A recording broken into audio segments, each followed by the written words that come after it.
Allez, on continue l'esprit de suite sur comment un esprit de droite se construit petit à petit. Donc, je rappelle, la communauté, nous sommes tous des héritiers d'une communauté. Donc la communauté est la chose la plus importante. Cette communauté, pour survivre, doit parvenir à l'amitié. Et l'amitié se permet d'autant plus grâce à la ressemblance. Bref, et on en arrive à la religion. Vous savez que l'homme de droite est souvent quelqu'un qui défend la religion, alors que l'homme de gauche est plutôt un athée. Ou alors il peut être croyant au fond de lui-même, en tout cas il favorise plutôt une société qui s'est dégagée de la religion, qui rompt, qui coupe l'État le trône de l'autel et qui veut la laïcité et ainsi de suite. Donc qui coupe l'État de l'Église. Alors l'homme de droite effectivement est très, très attaché à la religion parce que la religion, ça a été dit et redit, donc vous êtes censé le savoir, religion vient de religérer, vient de relier, c'est relier les hommes.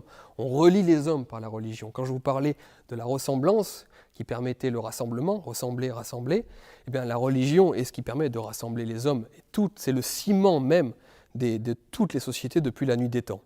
Et c'est une gageure, en tout cas c'est une aventure, que de tenter une société sans religion comme nous le faisons aujourd'hui. Et il n'est pas certain que ça fonctionne très bien, parce que depuis que Dieu est mort, selon le mot de Nietzsche, c'est-à-dire que l'on a sorti la religion de nos esprits, eh bien, je suis navré de le dire, mais pour ce qui est de l'Europe occidentale en tout cas, qui elle est totalement athée, parce qu'aux États-Unis, la religion reste encore très présente, et dans beaucoup de pays, la Russie, les pays africains, ou en tout cas les pays musulmans et tout ça, dans l'Europe occidentale, je suis navré de le dire, désolé, mais la société est plutôt en train de se disloquer.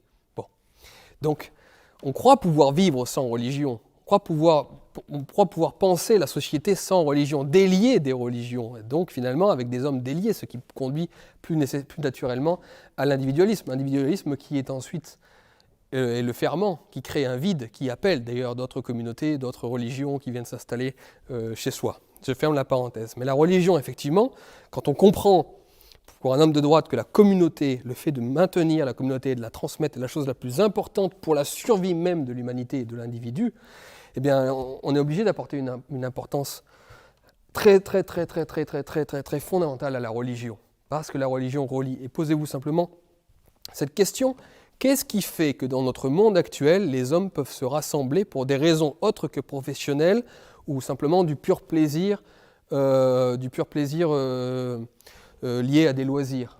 Que des hommes, que 50 personnes, 100 personnes, 200 personnes se rassemblent pour d'autres raisons que des raisons professionnelles ou liées aux loisirs.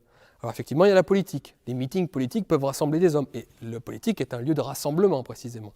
Et il y a autre chose, il y a la religion. Des gens qui se rassemblent dans une église un dimanche, c'est des gens qui se rassemblent pour enfin d'autres raisons que professionnelles, parce que sinon les gens se rassemblent dans des bureaux pour bosser, ou alors se rassemblent éventuellement en boîte de nuit pour faire la fête, mais c'est que l'intérêt individuel qui compte quand on fait la fête ou quand on cherche un loisir. Mais la religion, c'est un endroit où on se rassemble dans une volonté spirituelle et qui rassemble des gens qui se regardent, qui se touchent, qui se parlent, pour d'autres raisons que le pur loisir, pour d'autres raisons que le pur professionnel et commercial, pour des raisons organiques en fait. Donc la religion est absolument essentielle pour ça, pour perpétuer l'organique très important dont je vous ai parlé. Chaque idée rebondit sur une autre, comme vous pouvez le constater. Donc la religion, le fait d'avoir une religion nous relie entre nous et c'est ça le plus important. En dehors du rapport individuel à la foi, du rapport individuel à Dieu, ça c'est encore autre chose, c'est un problème personnel qui mériterait une autre conférence et qui n'a rien à voir avec mon propos. Mais pour la droite, pour la pensée politique de droite, la religion est forcément importante car au-delà même de la morale qu'elle peut amener, et ça je vais en parler juste après, c'est surtout avant tout ce qui permet l'organique dans la société. C'est-à-dire des gens qui se rassemblent et qui plus se rassemblent, plus se ressemblent et vice-versa. Il y a aussi autre chose, justement, je vous parlais de la morale, et ça c'est Donoso Cortés, Juan Donoso Cortés, un grand homme, un grand homme dont je parle beaucoup dans mon livre, qui est le descendant de Cortés, le grand conquérant des Aztèques, qui est un philosophe espagnol du XIXe siècle, contre-révolutionnaire de droite, et qui lui a porté une très très grande importance justement à la notion de religion. Et pourquoi ? Parce que quelque chose que l'on ne comprend pas tellement aujourd'hui, et en tout cas qui nous semble contre-intuitif, mais parce qu'il disait que la religion nous empêchait de sombrer dans la tyrannie. C'est-à-dire qu'en fait, pour lui, plus la religion était importante dans une société, moins elle nous faisait sombrer dans une tyrannie politique, et vice-versa. Alors, il écrit quelque chose, je vais vous le lire tout de suite. Il dit qu'il n'y a que deux répressions possibles. L'une intérieure, l'autre extérieure, la répression religieuse ou la répression politique. Elles sont de telle nature que lorsque le thermomètre religieux s'élève, le thermomètre de la répression baisse et que, réciproquement, lorsque le thermomètre religieux baisse, le thermomètre politique, la répression politique, la tyrannie monte. C'est une loi de l'humanité, une loi de l'histoire. Et en fait, ce qu'il veut dire par là, c'est que on revient à l'idée que le mal est en l'homme, que le mal vient de l'homme, pas de la société. Si le mal est dans la société, c'est parce qu'il vient de chacun d'entre nous, au fond de nous. Bon. Eh bien, comment faire pour qu'il y ait le moins de mal possible dans la société ? Eh bien, que chaque individu en lui-même parvienne à appliquer une répression individuelle, une répression personnelle du mal, des vices, des mauvais élans qui vivent en chacun d'entre nous.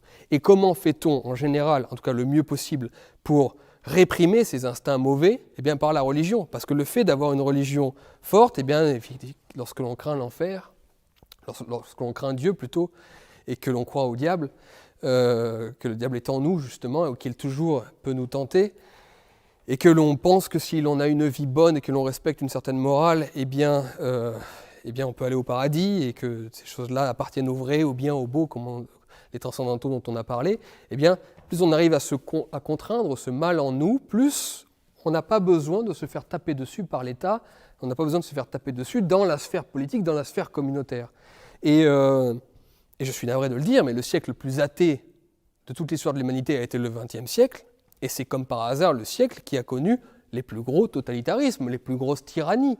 Il n'y a pas d'équivalent de la tyrannie nationale-socialiste ou de la tyrannie soviétique dans toute l'histoire de l'humanité, c'est-à-dire des sociétés totalitaires. Pas seulement d'avoir un tyran, d'avoir un despote, les dictateurs, les despotes, il y en a toujours eu dans l'histoire. Non, d'avoir une société totalitaire, absolument totalitaire, c'est-à-dire dont l'État contrôle absolument tous les aspects de votre vie. Voilà. Eh bien, ces choses-là se révèlent en général beaucoup plus facilement lorsque la religion ne tient plus les cœurs humains. Et d'ailleurs,